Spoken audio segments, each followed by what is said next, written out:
What is happening there, Reject Nation? We are going to watch a clip from The Batman. It's a 2-minute clip, 2 minutes out of a reported 4.5-hour runtime. Not long enough. Internet is freaking out about the length of this movie, and I don't blame them. 5 hours is a long time to be sitting in the theater. If they could cut it down to a reasonable epic runtime of 2 hours and 45 minutes, I think that would be perfectly suitable. Oh, man. All right, guys, check this out. Apparently this clip, as it's been featured on YouTube, is a pre-roll.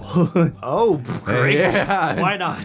Yeah, and then, some people have clipped it, but it's a clip on, that's technically on YouTube for Warner Brothers, so yeah. I mean, if it's advertising officially, why not? And because of the fact it's a clip, we'll probably have to, like, transform some of the borders around, to help out without it getting blocked and such.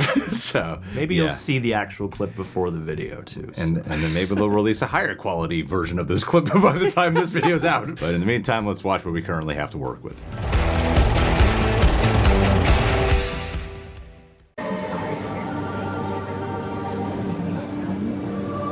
Excuse me, Chief. Can I talk to you? Gil Coulson is missing.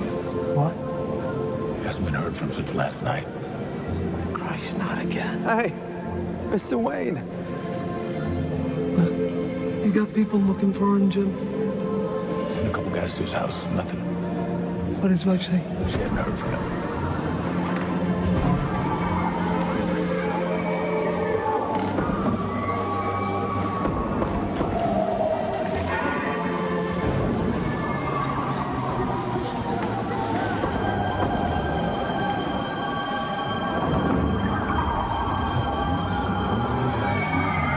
Damn, the tension of the sound. There it is.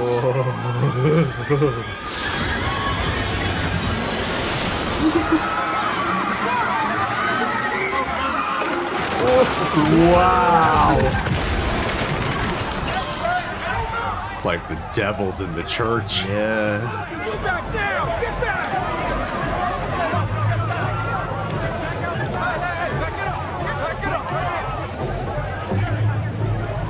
I'm loving the suspense of this scene. Yeah, you can really feel the space, too. Get out of the car and show your hands! Get out!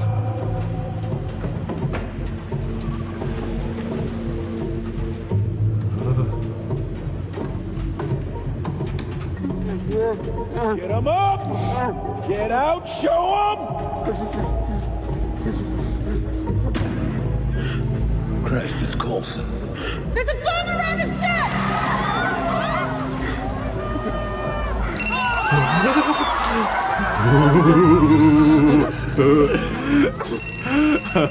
I love the chaos of the crowd, man.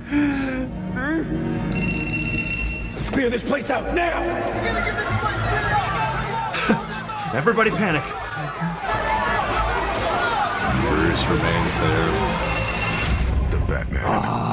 Oh, you bet your ass we're experiencing that in IMAX. Dude, Bet your the ass. biggest IMAX possible. If you guys haven't gone to Matt Reeves' Twitter account yet to watch the 4K uploads on Vimeo that he himself has put up, I'm telling you, it's like you can watch a 4K re-upload on YouTube. It's not going to be the same quality. It just isn't. But if you want to watch like the best looking 4K version, he has links up there for the 4K version. I'm like, my God, this is so beautiful to behold. You can taste the film grain. It's glorious. And to get this scene right here, which right away, like the Seven Fincher vibes are so present here. I love like the mystery allure of it all, like the tension, you can just feel it the entire time. And I love how with Bruce Wayne as is like he's in Batman mode this entire time. He's in Batman mode while he's surrounded by a crowd. He's listening around for any clue he can possibly pick up on. He's remaining observant. I even like you're kind of drawing attention to yourself by the fact that the whole crowd's leaving and you're staying here, but capturing like that visceral nature of the crowd panicking and reacting to almost every little thing just feels like so real. Oh yeah. I thought it was great. Just that little bit right there. I thought that was a really solid clip to get of the kind of mood that this movie will strike. Absolutely. And I mean, it's a testament to that mood that, I mean, as we're watching this, is super grainy, but even still, I got wrapped up in the tension and the space and the air of the moment. And I love, even just from the subtle subtleties of this scene, how you can kind of discern the direction, where, yeah, you are enhancing that sort of Bruce is just Bruce, he's observing, but yeah, the way it's captured where, like, you know, it's on him, but you can see Gordon and the other cops in the foreground discussing things, and you have all these different vantage points of this huge church, this huge gothic room, which is so perfectly Gotham, but also really enhances that tension and just like that silhouette moment where everybody, you know, hits the floor except Ed Nashton, you know, except the Riddler.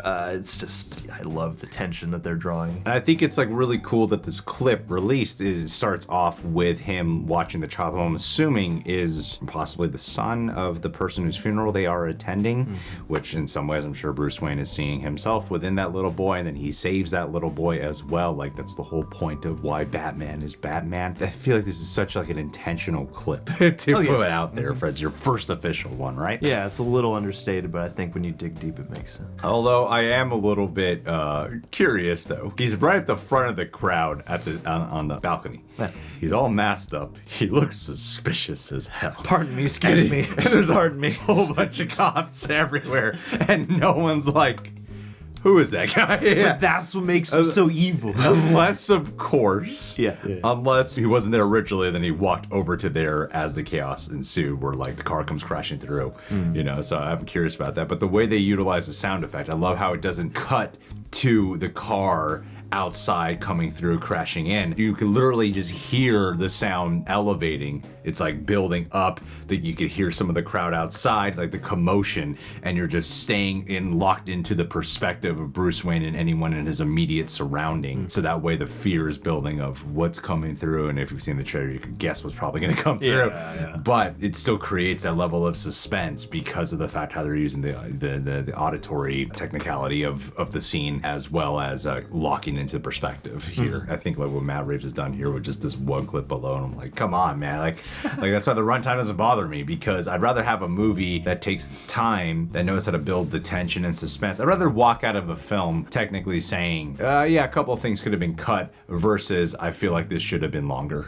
Yeah, well, I feel like Batman, of all characters out there, is one that does merit a certain amount of substantiality when you are making a new iteration. Sure, and I feel like there are a lot of beloved Batman stories that in the comics are kind of tomes, you know, they're thick as hell, yeah. And so for me, out of any superhero movie you could have pitched as nearly 3 hours, I mean, look at all the Christopher Nolan movies. Like, those are pretty substantial like 20 films. minutes longer. Yeah, absolutely. And so it does feel, even though I can understand why some people would be like, damn, it's a bit long, to me, of all characters, Batman's the most natural to go that level with. And also, when you're looking at the inspiration, those are also long movies. Seven, Zodiac, those are also 2.5+ hours.